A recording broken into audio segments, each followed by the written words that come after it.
সপ্তম শ্রেণীর শিক্ষার্থী বন্ধুরা, তোমরা বাড়িতে যে যেখানে আছো আর নিশ্চয়ই ভালো আছো। আমিও ভালো আছি। আশা করি তোমরা বাড়িতে থেকেই আমার এই অনলাইন ক্লাস উপভোগ করছো এবং অ্যাসাইনমেন্টের কাজ করছো। তোমরা জানো যে আমরা নিয়মিত অ্যাসাইনমেন্ট এর যে কাজ সেই কাজ তোমাদের দিচ্ছি এবং নিয়ম অনুসারে রুটিন অনুসারে সেগুলো আমরা নিয়ে সেগুলো আমরা ভেরিফিকেশন করছি। ভেরিফিকেশন করার পর তোমাদের যে গ্রেড, কোন গ্রেডে তোমরা থাকছো, উত্তম না অতি উত্তম না অগ্রগতির প্রয়োজন, সেগুলো তোমাদের জাস্টিফাই করছে। আজ সপ্তম শ্রেণীর শিক্ষার্থী বন্ধুরা, এ সপ্তাহে তোমাদের অ্যাসাইনমেন্ট দেওয়া ছিল ইংলিশ। দেখো, লেসন 1 and 2, লেসন 1 and 2, এখানে কয়েকটা শব্দ দেওয়া আছে। এই শব্দগুলো তোমাদের পরিবর্তন করতে হবে। যেমন একটা শব্দ আমি বলছি, এটা তোমাদের অ্যাসাইনমেন্ট বাদেই একটা শব্দ আমি দিচ্ছি। যেমন বিউটি, বিউটি একটা শব্দ। বিউটি এটা হচ্ছে যে কোন পার্টস অফ স্পিচ হবে? বিউটি এটা হচ্ছে নাউন। বিউটি হচ্ছে নাউন, সৌন্দর্য। এখন এটাকে যদি আমি অ্যাডজেক্টিভ করি তাহলে কি হবে? বিউটিফুল। এই বিউটিফুল দিয়ে একটা সেন্টেন্স বানাতে হবে। যেমন the bird is very beautiful. এভাবে তোমাদের এই সেন্টেন্স এর পরিবর্তন করতে হবে। সেন্টেন্সের পরিবর্তন কিভাবে করতে হবে এবং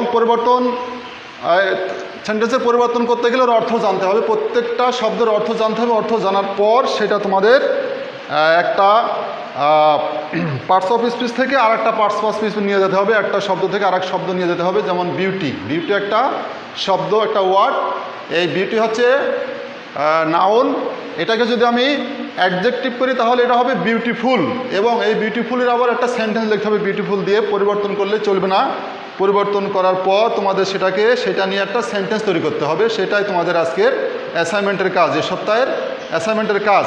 তো বিউটিকে যদি আমি অ্যাডজেক্টিভ করি তাহলে হবে বিউটিফুল। এই বিউটিফুল দিয়ে একটা সেন্টেন্স করতে হবে। যেমন the bird is very beautiful. আবার যদি বলা হয় যে বিউটিকে ভাগ করতে হবে অ্যাকর্ডিং টু ওয়ার্ড, বিউটিকে যদি ভাগ করা হয় তাহলে কি হবে? বিউটিফাই। বিউটিফাই এবং বিউটিফাই দিয়ে একটা সেন্টেন্স তৈরি করতে হবে। এটাই তোমাদের আজকের অ্যাসাইনমেন্টের কাজ। তো দেখো শিক্ষার্থী বন্ধুরা, তোমাদের প্রশ্নে আছে প্রথম শব্দ রিকল। প্রথম শব্দটা আছে রিকল। রিকল শব্দের অর্থ হচ্ছে পুনরায় ডাকা। পুনরায় ডাকা, রিকল। রিকল, রিকল মানে পুনরায় ডাকা। রি মানে পুনরায়। তো এটা কিন্তু কোন পার্টস অফ স্পিচ? এটা নিশ্চয় ভার্ব। এই ওয়ার্ডকে তোমার করতে হবে অ্যাডজেক্টিভ।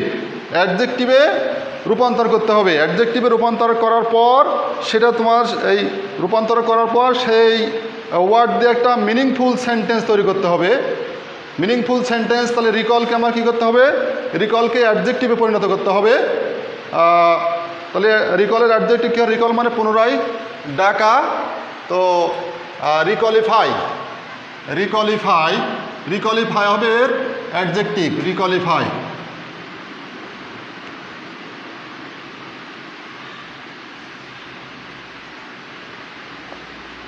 রিকলিফাই। তাহলে রিকলিফাই দিয়ে একটা সেন্টেন্স তৈরি করতে হবে।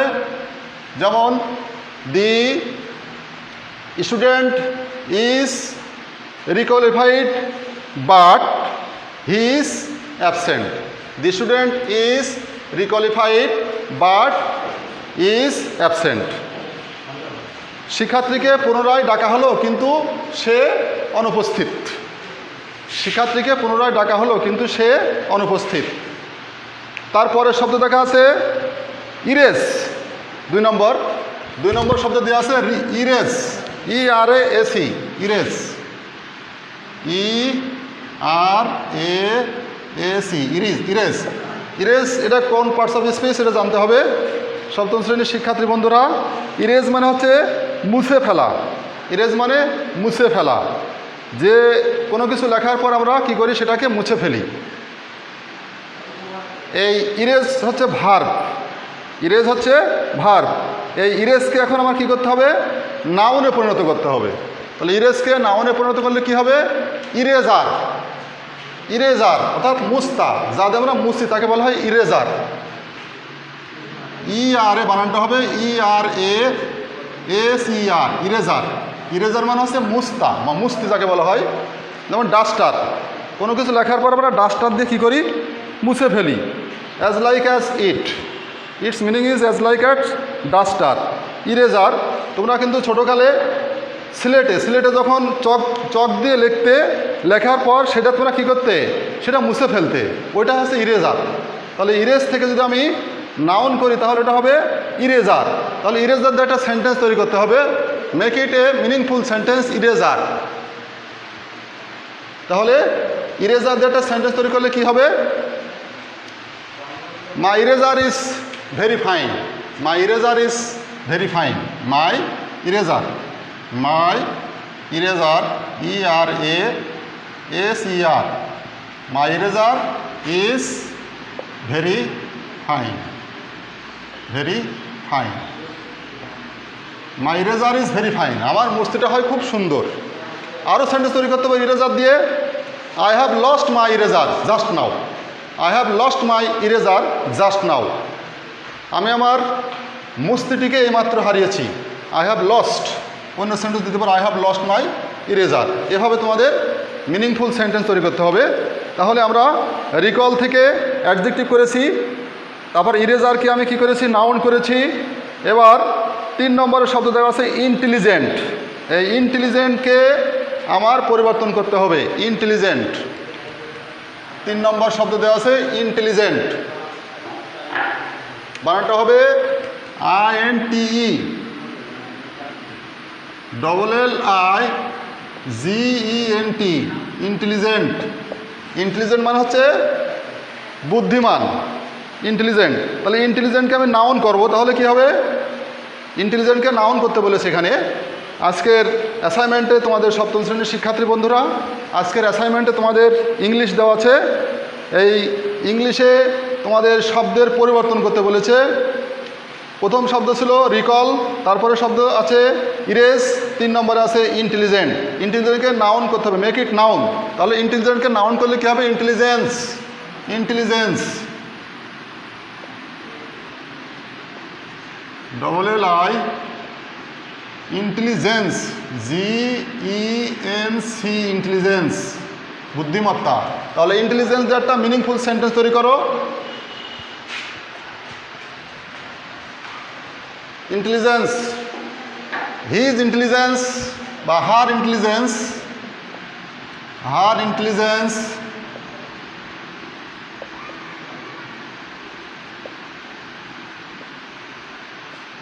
is liked by all, her intelligence is liked by all। এটা সেন্টেন্স, ইন্টেলিজেন্স একটা সেন্টেন্স হয়ে গেল। ইন্টেলিজেন্টকে নাউন করলে হবে ইন্টেলিজেন্স, এর মিনিংফুল সেন্টেন্স হবে her intelligence is liked by all, তার ইন্টেলিজেন্স সবার কাছে পছন্দ। 7ম শ্রেণীর শিক্ষার্থী বন্ধুরা, এবারে দেখো 4 নম্বরে দেওয়া আছে, 4 নম্বর শব্দটি আছে পারফরমেন্স, পারফরমেন্স, 4 নম্বর শব্দ পারফরমেন্স। তাহলে আমি লিখি পারফরমেন্স, এটা 3 নম্বর ওয়ার্ড। 4 নম্বর ওয়ার্ড আছে পারফরমেন্স, PERFORMANC, পারফরমেন্স। পারফরমেন্সকে আমার কী করতে হবে, ভার্ব করতে হবে মনে হয়। পারফরমেন্সকে রাইট ইটস ভার্ব, পারফরমেন্সকে ভার্ব করলে হবে পারফর্ম, তাহলে এটা ভার্ব হবে পারফর্ম, ভার্ব সমান হবে পারফর্ম, PERFORM, পারফর্ম। তাহলে পারফরমেন্সকে যদি আমি, পারফরমেন্স আছে নাউন, এর ভার্ব করলে হবে পারফর্ম। পারফর্ম দিয়ে একটা সেন্টেন্স তৈরি করো। পারফর্ম দিয়ে একটা সেন্টেন্স তৈরি করলে কী হবে, হি অথবা রহিম, রহিম, আমরা জানি ভার্ব সাধারণত সাবজেক্টের পরে ব্যবহার করতে হবে। Rahim is performing, continuous tense করি, রহিম ইজ পারফর্মিং, ভার্বের সাথে I N G, Rahim is performing, FORMING, Rahim is performing his duty, Rahim is performing his duty, Rahim তার কর্তব্য সে তার পারফর্ম করছে, অর্থাৎ এটা ভার্ব হিসেবে সেন্টেন্স হয়েছে, রহিম ইজ পারফর্মিং হিজ ডিউটি। এবার দেখো 5 নম্বর শব্দ দেওয়া আছে ওয়াইডলি। ওয়াইডলি এটা কোন পার্টস অফ স্পিচ হবে? নিশ্চয় এটা অ্যাডভার্ব। ওয়াইডলি হচ্ছে অ্যাডভার্ব, এটাকে আমার অ্যাডজেক্টিভে পরিণত করতে হবে ওয়াইডলি। তাহলে 5 নম্বর শব্দ দেওয়া আছে ওয়াইডলি। ওয়াইডলিকে আমি ওয়াইডলি WIDLY, ওয়াইডলি, এই ওয়াইডলিকে আমি কিসে পরিণত করব? কিসে পরিণত করতে হবে তোমাদের? ওয়াইডলিকে অ্যাডজেক্টিভে পরিণত করতে হবে WIDLY,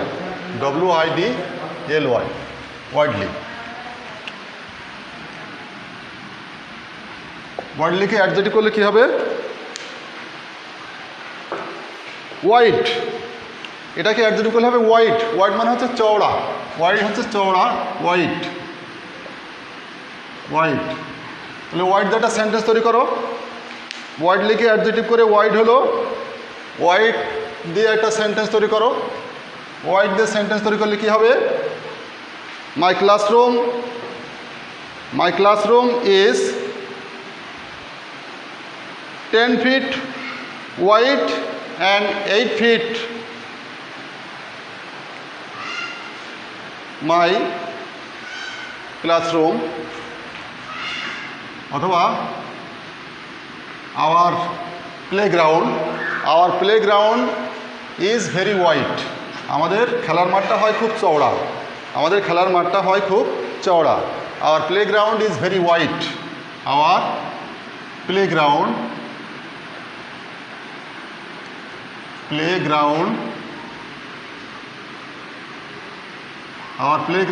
is very wide. আমাদের খেলার মাঠটা বেশ চওড়া। তাহলে এটা অ্যাডজেক্টিভ দিয়ে সেন্টেন্স হলো ওয়াইড। ওয়াইডলি থেকে ওয়াইডলি অ্যাডভার্ব এবং ওয়াইড হচ্ছে অ্যাডজেক্টিভ। এবার আমরা চলে যাব 6 নম্বর ওয়ার্ডে। 6 নম্বর ওয়ার্ড কী দেওয়া আছে দেখো। 6 নম্বর ওয়ার্ড দেওয়া আছে ইমিনেন্ট, EMINENT, ইমিনেন্ট। 6 নম্বর শব্দ দেওয়া আছে ইমিনেন্ট।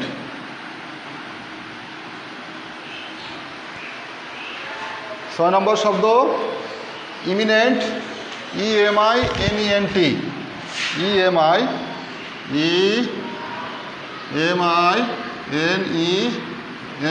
ইমিনেন্ট। ইমিনেন্টকে কী তৈরি করতে হবে? ইমিনেন্টকে আমার পরিণত করতে হবে synonymy and make a meaningful sentence. Eminent এর সিনোনমি হবে ইমিনেন্ট, ইনেমি।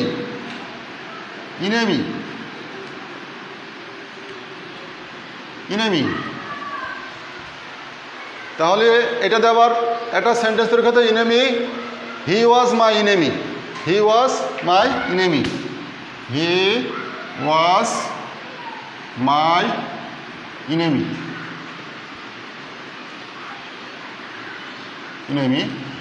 তারপরে 7 নম্বরে দেখো, 7 নম্বরে একটা শব্দ দেওয়া আছে নার্ভাস।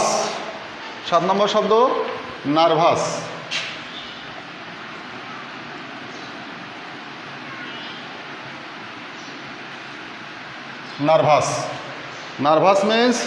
নার্ভাস মানে দুর্বল, হতাশ।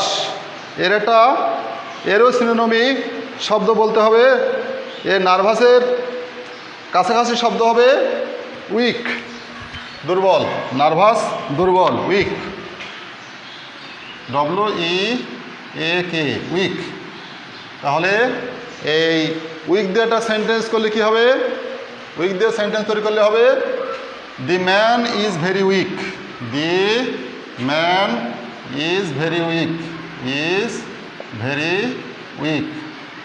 এটা হবে meaningful sentence, the man is very weak.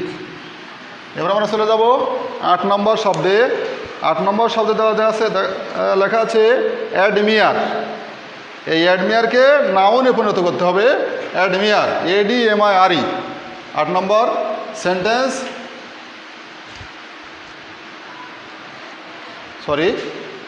8 নম্বর সেন্টেন্স আছে ইনগ্রেভ। 8 নম্বর sentence engrave. Engrave, ENGRAV, engrave, ENGRAV,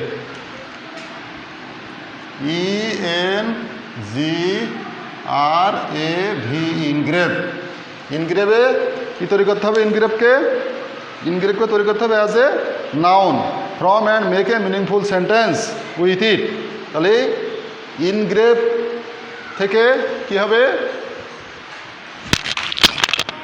ইনগ্রেভ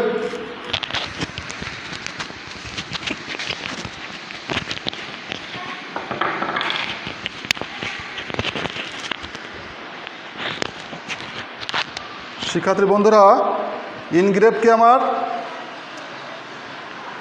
নাউনে পরিণত করলে হবে ইনগ্রেভেশন, ENGRAVATION, ইনগ্রেভেশন। তাহলে মিনিংফুল সেন্টেন্স কি হবে? His engravation is very hard. His ingravation is very hard.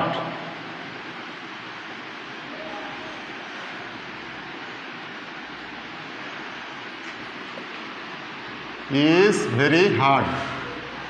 Very hard. এবারে চলে যাব 9 নম্বর শব্দে। 9 নম্বর শব্দ দেওয়া আছে অ্যাডমিয়ার। এবার আমরা 9 নম্বর শব্দে চলে যাব। 9 নম্বর শব্দে দেওয়া আছে, দেখো অ্যাডমিয়ার, ADMIRE, ADMIRE, অ্যাডমিয়ার। তাহলে অ্যাডমিয়ারকে আমার কিসে পরিণত করতে হবে? নাউনে। অ্যাডমিয়ারকে আমি নাউনে পরিণত করলে কি হবে? অ্যাডমিয়ারেশন। অ্যাডমিয়ারেশন, ADMIRATION, ADMIRATI, অ্যাডমিয়ারেশন। অ্যাডমিয়ারেশন দিয়ে সেন্টেন্স করলে কি হবে? His admiration, his অ্যাডমিয়ারেশন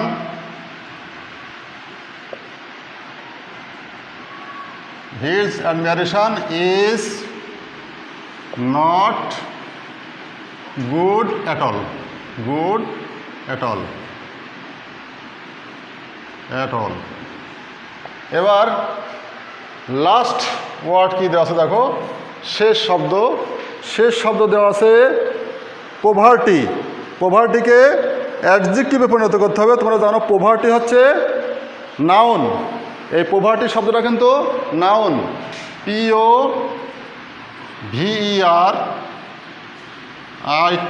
poverty. এই পোভার্টি শব্দটা হচ্ছে নাউন। এই নাউনকে আমার অ্যাডজেক্টিভে পরিণত করতে হবে। এই নাউনকে যদি আমি অ্যাডজেক্টিভে পরিণত করি তাহলে কী হবে? পোর। পোভার্টি থেকে পোর, দারিদ্র। আর এটা আছে দারিদ্রতা, পোর। তাহলে পোর দিয়ে আমার এখন সেন্টেন্স বানাতে হবে। পোর দিয়ে সেন্টেন্স বানালে কি হবে? দি বয় ইজ ভেরি পোর, অথবা he is poor but honest. He is poor but honest. He is poor, he is poor but honest. এই অ্যাডজেক্টিভ দিয়ে sentence, he is poor but honest. তো যাই হোক, সপ্তম শ্রেণীর শিক্ষার্থী বন্ধুরা, এ সপ্তাহে তোমাদের অ্যাসাইনমেন্ট ছিল ইংলিশের কিছু শব্দের পরিবর্তন। আশা করি তোমরা এই শব্দের পরিবর্তনগুলো সব বাড়ি বসে প্র্যাকটিস করেছো। আগামীতে আবার দেখা হবে। ভালো থাকো, সুন্দর থেকো, সুখে থেকো, এই আশায় ব্যক্ত করে আজকের ক্লাস এখানেই, অনলাইন ক্লাস এখানেই শেষ করছি। ধন্যবাদ তোমাদেরকে, ধন্যবাদ সবাইকে।